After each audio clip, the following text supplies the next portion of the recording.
a highly decorated black U.S. Army lieutenant in uniform, was abruptly pepper-sprayed without a word of warning. What followed sent shockwaves across the country, igniting a firestorm of protests and pulling back the curtain on a deeply flawed system. The low rumble of his car engine was a familiar companion as Lieutenant Andre Williams navigated the quiet evening streets of Albuquerque, New Mexico. His shift had ended hours ago and the promise of home was a powerful lure. Clad in his crisply ironed U.S. Army uniform, Andre was on his way back from a late-running base meeting. The rhythmic flash of streetlights cast a shifting glow across his dashboard as he neared an intersection. Then an unmistakable glare of red and blue lights filled his rearview mirror. Andre let out a slow exhale, pulling his vehicle to the side of the road. His hands settled instinctively on the steering wheel, fingers splayed as he recalled his father's enduring lessons on remaining calm during police encounters. Even as a soldier, those teachings were always close to his heart. A flashlight beam abruptly pierced the darkness as the officer approached, his stride quick and his expression tense. Andre lowered his window just enough to catch the voice on the other side. License and registration. The officer's tone was sharp, almost aggressive. Yes, sir, Andre replied smoothly, his voice even despite the rapid thrum of his heartbeat. He gestured toward his glove compartment, narrating his every move out loud. I'm retrieving my registration from here and my wallet is in my pocket. The officer's flashlight remained fixed on Andre's face. What's a guy like you driving a car like this for? The officer sneered, his gaze sweeping over Andre's sleek new sedan. Andre's body went rigid but he remained silent, his training taking over. As Andre passed over his documents, the officer leaned in closer. Step out of the vehicle. Confusion flickered across Andre's face. Sir, is there a specific reason for this request? The officer's jaw clenched. I said step out of the vehicle, he repeated louder this time. Andre unbuckled his seatbelt and opened the door slowly, ensuring his hands were clearly visible. His boots met the pavement and he rose to his full height, towering over the officer. Despite his uniform, despite his calm demeanor, the tension in the air was thick and palpable. Suddenly, the officer's hand went to his belt, pulling out a canister. Before Andre could say another word, a powerful burst of pepper spray hit his face. Agonizing pain seared through his eyes. Andre staggered back, coughing and gasping, his hands instinctively covering his face. Why are you doing this? Andre choked out, his voice hoarse and strained. Stop resisting, the officer bellowed, even though Andre hadn't made an aggressive move. He collapsed to his knees, disoriented and helpless. From the corner of his stinging eyes, Andre saw car windows rolling down and people pulling out their phones. Their shocked voices carried across the night air. Hey, he's not doing anything. He's in uniform, for God's sake. Andre's mind reeled with a mix of pain and disbelief. He couldn't see clearly, but he could feel the weight of every onlooker's gaze and hear the murmurs spreading through the small crowd. This was no longer a routine stop. It was something far more significant, and it was happening to him. As the officer snapped handcuffs on Andre, a voice from the crowd shouted, "We're getting this on video, man. You're not getting away with this." Even through the chaos, those words planted a seed of hope. This wasn't over. What should have been a simple interaction had become a waking nightmare, and it was only the beginning. The repercussions of that night would spread far beyond anything Andre could have ever imagined. Andre knelt on the cold asphalt, his eyes burning and his vision still a blur. The officer's grip on his arm was unyielding as he was pulled toward the patrol car. Despite the searing physical pain, the humiliation cut the deepest. A decorated U.S. Army lieutenant was being treated like a criminal in front of strangers. His chest tightened as the gravity of the situation fully sank in. The crowd had swelled. People were stepping out of their vehicles, some yelling questions at the officer, others holding their phones high to capture the unfolding scene. A woman's voice cut through the commotion, trembling with outrage. "Why are you arresting him? He didn't do anything wrong." The officer ignored her, pressing Andre against the hood of the car as he fumbled with his radio. The murmurs turned into angry shouts, a potent mix of confusion and fury now thick in the air. A second patrol car arrived and an officer stepped out, his expression shifting as he took in the scene. He looked at Andre, his uniform undeniable, and then at his partner, whose face was flushed with adrenaline. "What's going on here?" he asked sharply. The first officer didn't answer, continuing to tighten Andre's handcuffs. Andre, finally catching his breath, managed to speak, his voice cracking. "I'm a lieutenant in the U.S. Army. I followed every order. I need medical attention. He pepper-sprayed me for no reason." The second officer hesitated, his gaze shifting to the crowd where voices were growing louder. "You sprayed him? Was he resisting?" "He wasn't resisting," someone from the crowd yelled before the first officer could respond. "We've got it all on video," another voice chimed in. "He just asked why he had to get out of the car, that's it." The second officer's face tightened. He grabbed his radio and called for a supervisor. "We need backup here," he said curtly. Andre was finally permitted to sit up, though the cuffs remained digging into his wrists. His eyes burned, but he forced them open just enough to meet the second officer's gaze. "You don't have to believe me," Andre said, his voice steadier now. "Just watch the footage." The tension thickened as the first officer's arrogance faltered. He shifted uncomfortably, clearly aware that the situation was slipping out of his control. The arrival of the supervisor only added to the pressure, a commanding voice demanding an explanation. Andre felt a small flicker of relief as the crowd shouted their version of events, their voices louder than the first officer's weak defense. Within minutes, the lieutenant was released from the cuffs, but the damage was already done. His uniform was rumpled, his dignity bruised, and the pepper spray still stung his skin. He sat on the curb, refusing medical attention until he could call someone he trusted. "This isn't over," he murmured to himself, more resolved than ever. As he stood to leave, the woman who had shouted earlier approached cautiously. "I'm so sorry you had to go through that," she said, holding out a bottle of water. "We've got your back. A lot of us recorded everything." Andre nodded his thanks, the faintest hint of gratitude breaking through his anger. He didn't have to fight this alone.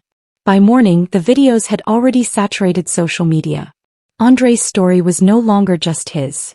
It was a rallying cry for everyone who had ever felt powerless in the face of injustice. But the battle ahead would test his strength in ways he never imagined. Andre awoke the next morning to a storm of phone notifications.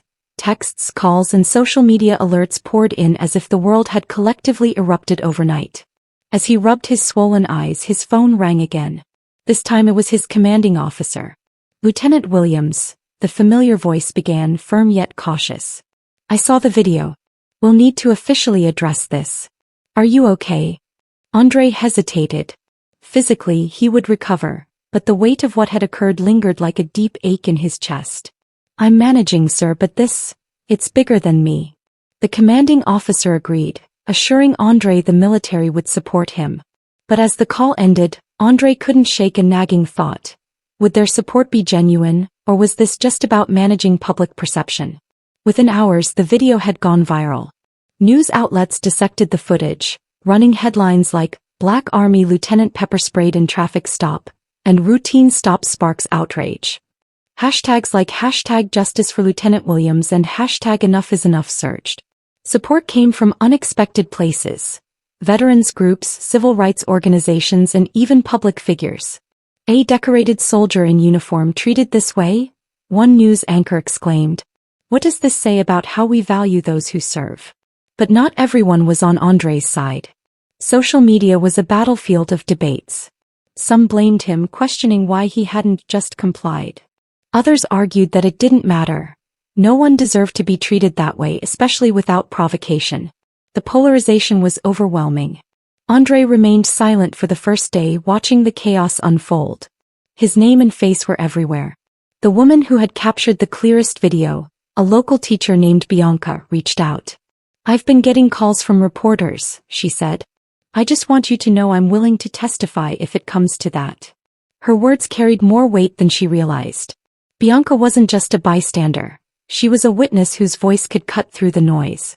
"Thank you," Andre said, his voice heavy with gratitude. "Your courage means everything." Meanwhile, the police department issued a brief, clinical statement, claiming they were reviewing the incident.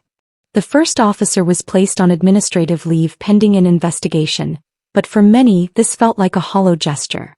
Protests began forming outside the department, their placards reading "Justice for Andre" and "End Police Brutality." Through it all, Andre remained quiet, unsure of how to step into a role he hadn't asked for. Yet as the days passed, one thing became clear. This was no longer just his fight. It was a battle for everyone who had been silenced, dismissed, or dehumanized. One evening, sitting alone in his apartment, Andrei scrolled through his messages. A letter from a young boy stood out. "Dear Lieutenant Williams," it read in messy handwriting, "I'm proud of you. My dad says you're a hero." Andrei stared at the screen, his vision blurring with tears. A hero? He didn't feel like one. But if this was what being a hero meant, standing up even when it hurt, then he knew what he had to do. The wave of public support propelled Andrei to the forefront of a burgeoning movement. But the more the public dug, the more they unearthed, and the darker the truths became. The media firestorm around Andrei's case put the Albuquerque Police Department under intense scrutiny. Investigative journalists began digging into the officer who pepper-sprayed Andrei, unearthing a disturbing history of complaints about excessive force and discriminatory behavior, all of which had been swept under the rug with no real consequences. Andrei sat in a small meeting room with his attorney, Rebecca Lawson, a sharp and seasoned civil rights lawyer who had taken on similar cases before. "They're trying to frame this as an isolated incident," Rebecca said, sliding a stack of documents across the table. "But it's not. This officer has a pattern, and so does this department." The papers detailed other traffic stops and complaints, all eerily similar to Andrei's experience. A surge of anger and disbelief washed over him. "How does someone like that stay on the force?" he asked, his voice laced with frustration. Rebecca sighed. "It's the system, Andrei. And now we have a chance to expose it." The investigation went beyond the single officer. Anonymous sources within the force began leaking damning information to the press. Allegations of racial profiling, cover-ups, and a culture of protecting their own. The public pressure was relentless, with protests outside the department swelling each day. One night, Bianca, the teacher who had recorded the incident, joined Andrei for an interview with a major news network. Her voice was steady, her conviction clear. "I recorded that night because it felt wrong. What I saw wasn't just one officer abusing his power. It was a system failing the very people it's supposed to protect." Andrei listened, humbled by her bravery. As the interview aired, he received messages from people across the country. Black soldiers sharing their own experiences of discrimination, veterans offering solidarity, and families thanking him for speaking out. Behind the scenes, Rebecca worked tirelessly. She filed a lawsuit against the city and the police department, citing not only Andrei's case but the broader pattern of misconduct. The legal battle was just beginning, but it was clear the department was on the defensive. Meanwhile, the officer who pepper-sprayed Andrei broke his silence in a televised interview. He claimed he felt threatened during the stop, despite the video evidence showing otherwise. His words only fueled the public outrage. "Threatened by a man in uniform with his hands visible?" one commentator remarked. "This excuse doesn't hold water." Amid the chaos, Andrei found himself grappling with a mix of emotions. He wanted justice not just for himself, but for everyone who had been silenced or ignored. But the weight of being a symbol for change was heavy. His life had been turned upside down, and there were moments when he longed for the quiet anonymity he once had. But every time doubt crept in, he thought about the young boy's letter, about Bianca, who had risked her safety to stand by him, and about the countless voices that had been silenced before him. He couldn't give up. Not now. The deeper the investigation went, the clearer it became that this was more than one bad cop. As the legal battle intensified, the truth about the system's flaws came to light, pushing Andrei toward a moment of reckoning that would change everything. The courtroom was packed, the air thick with quiet anticipation. Cameras lined the back wall, their lenses trained on Andrei as he sat at the plaintiff's table with Rebecca by his side. His military uniform was immaculate, a silent testament to the honor and service that had been overshadowed by that fateful night. The city's attorney opened with a predictable defense, framing the officer's actions as a split-second decision made in the interest of public safety. But Rebecca was ready. She systematically dismantled their narrative using the video evidence, the officer's history and testimonies from other victims to paint a damning picture of systemic failure. Bianca took the stand first, her voice steady as she described what she had seen. He was calm, respectful. He didn't resist at all. What the officer did wasn't just excessive, it was cruel. Other witnesses followed, including experts who spoke about racial profiling and bias within law enforcement. Each testimony felt like a hammer blow to the defense's crumbling case. When it was Andre's turn, he stood tall, his voice unwavering despite the weight of the moment. He recounted the events of that night in vivid detail, reliving the pain, humiliation, and disbelief he felt as the officer pepper-sprayed him. "I wear this uniform to serve my country," Andre said, his gaze sweeping the room. "To protect the freedoms we all hold dear. But that night I wasn't treated like a soldier or even like a citizen. I was treated like a threat simply because of who I am." The room fell silent. Even the jurors seemed moved by his words. The defense attempted to push back, questioning Andre's actions. "Why didn't you get out of the car immediately when ordered?" the city's attorney asked, her tone sharp. Andre met her gaze, calm but firm. "Because I've seen what happens when black men make sudden movements during traffic stops. I wanted to make sure I lived to see another day." The defense had no answer. As the trial went on, Rebecca revealed shocking new evidence. Internal emails from the department discussing how to handle the media fallout. One in particular stood out. A senior officer suggesting they discredit Andre by digging into his personal life. The jury's reaction was palpable. The room buzzed with murmurs of outrage. The trial lasted weeks, each day more grueling than the last, but Andre's resolve never wavered. He knew this wasn't just about him. It was about sending a message that would ripple far beyond Albuquerque. When the verdict finally came, the courtroom was packed once again. The jury found the city and the officer liable, awarding Andre both damages and a public apology.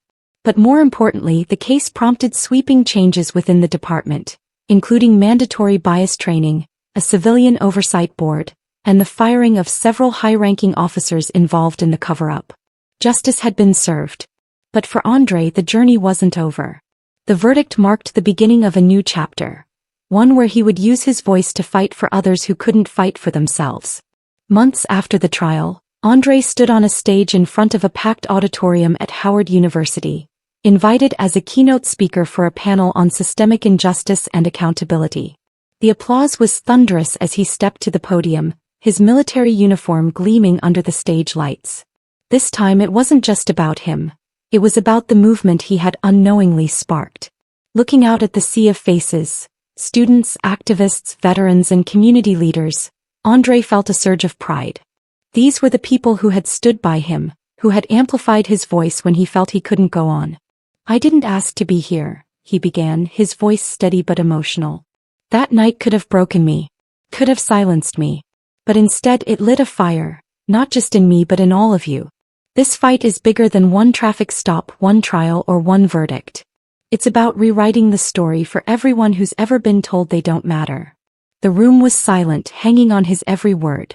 He continued, recounting the lessons he had learned. The power of community, the importance of standing up even when it's hard, and the courage to face systems designed to wear you down. He spoke about Bianca's bravery, Rebecca's tireless dedication, and the countless voices that had joined him along the way. "I learned something important," Andre said, pausing to let the weight of his words settle. "Injustice thrives in silence. But when we speak up, when we come together, we become unstoppable." The crowd erupted into applause, but Andre wasn't finished. "This isn't the end of the story," he added, his voice rising above the clapping. "It's just the beginning. We still have work to do, to hold people accountable, to change systems, and to make sure no one else has to endure what I went through. But I believe in us. I believe in the power of people united for a cause." As he stepped away from the podium, the applause thundered through the hall, echoing the sentiment of a movement that was far from over. Andre knew his life had changed forever. He was no longer just Lieutenant Andre Williams. He was a symbol of resilience and hope.